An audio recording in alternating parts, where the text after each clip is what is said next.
Hai rekan-rekan, berjumpa kembali dengan saya Rini Kurniasari. Kali ini kita akan membahas mengenai monopolistik dan oligopoli.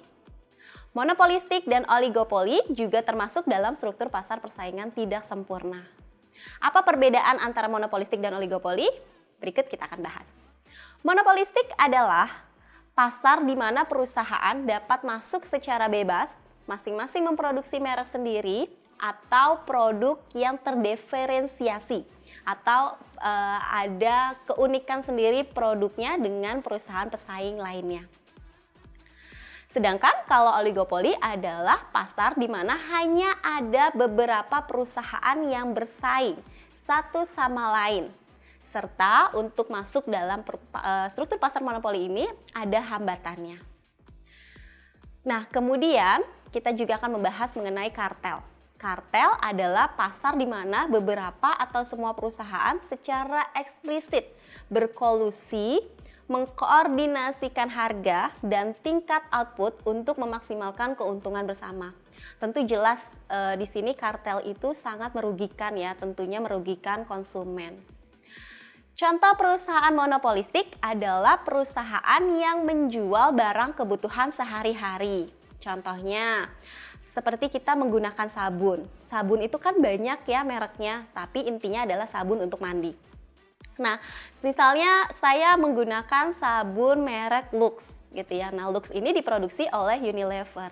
Kemudian sebulan kemudian saya berganti menjadi Dettol. Nah, Dettol ini adalah sabun mandi juga, tapi diproduksi oleh perusahaan P&G. Nah, maka perusahaan Unilever dan perusahaan P&G ini adalah termasuk dalam struktur pasar monopolistik karena mereka sama-sama menghasilkan sabun tetapi terdiferensiasi. Terdiferensiasi itu artinya ada keunikan di setiap masing-masing produknya.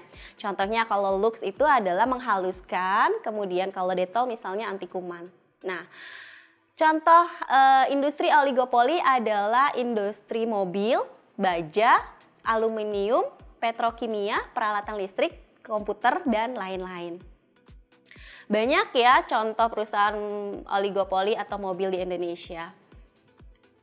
Nah, ketika pasar berada dalam keseimbangan, perusahaan akan melakukan yang terbaik yang mereka bisa dan tidak punya alasan untuk mengubah harga atau output mereka. Nah, di dalam struktur pasar oligopoli kita mengenal namanya itu adalah nice equilibrium atau keseimbangan nice.